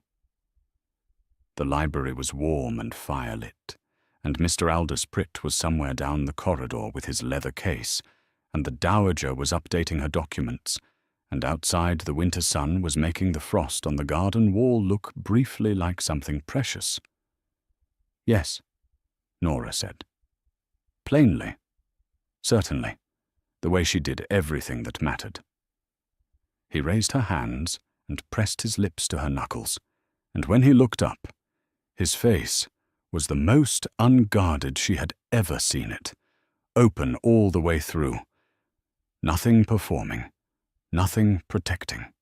She thought, not for the first time, about the man who had stood by the stone wall with an empty cup, saying he was more interested in the question than he had been before.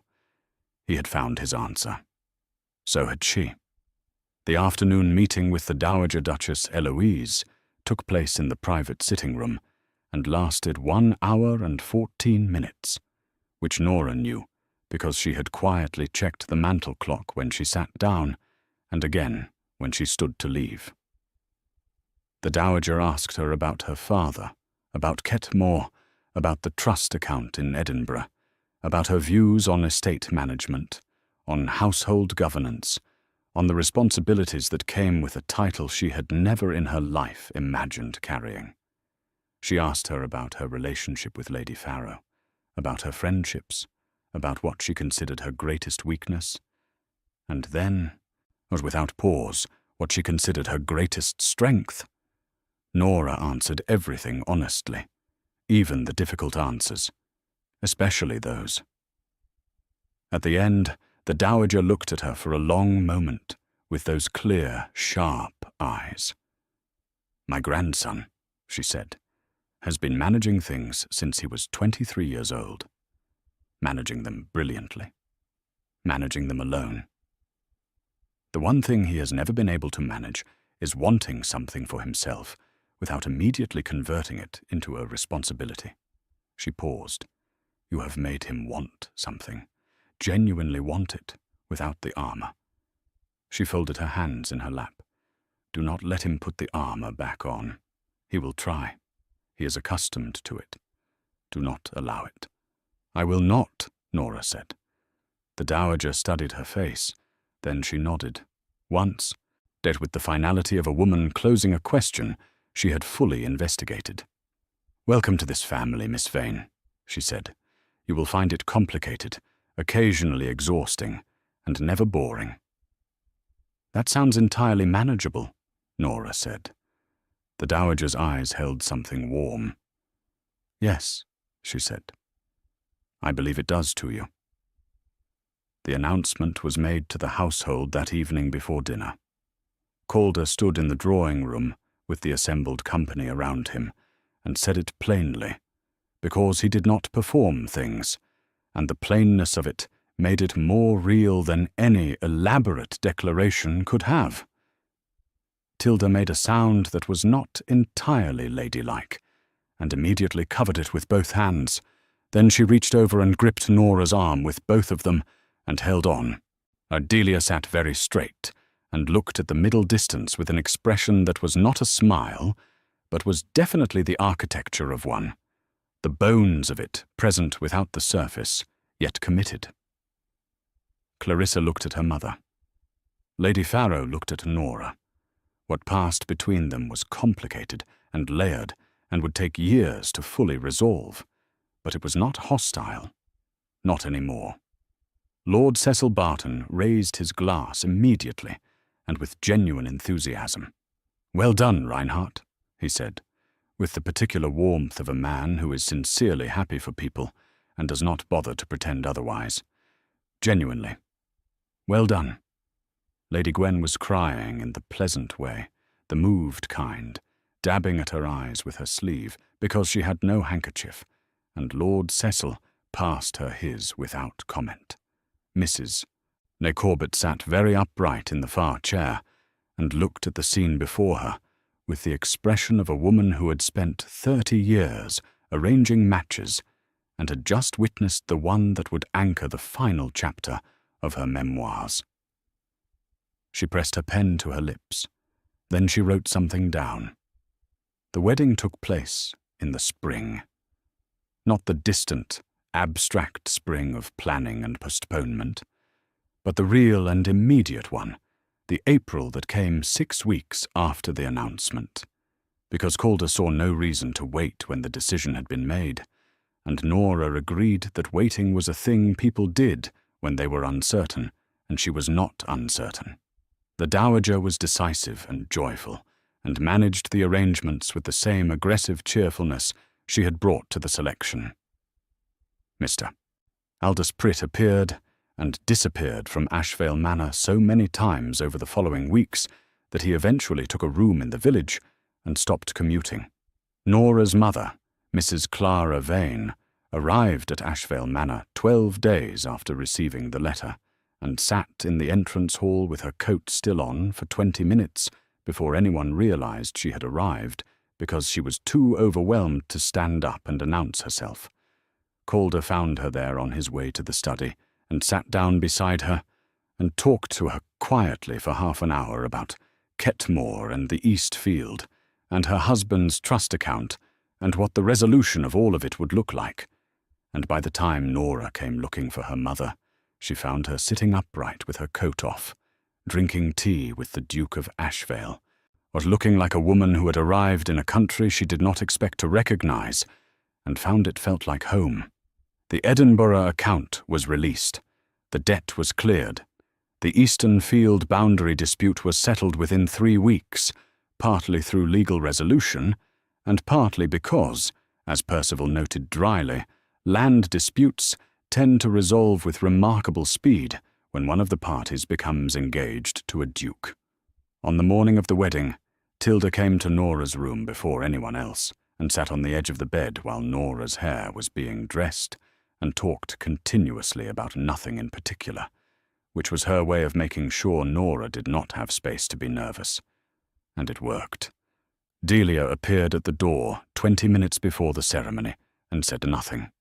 She looked at Nora in the deep gold dress that had been properly altered now, taken in and let out and hemmed correctly, and then she straightened the small pearl button at Nora's wrist that had come slightly loose, and stepped back and gave a short, precise nod.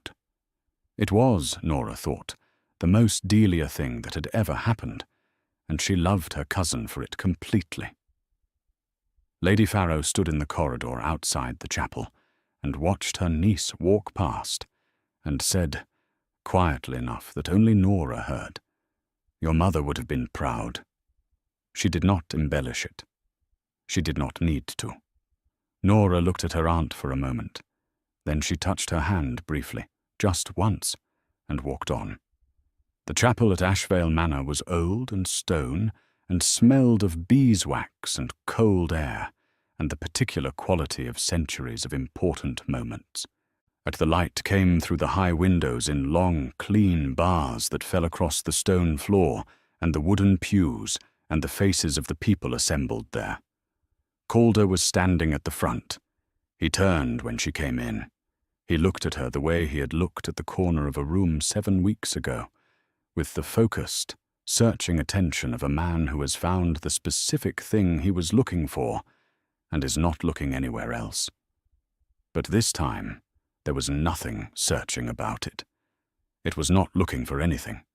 It was simply looking, openly and without reservation, at the person walking toward him.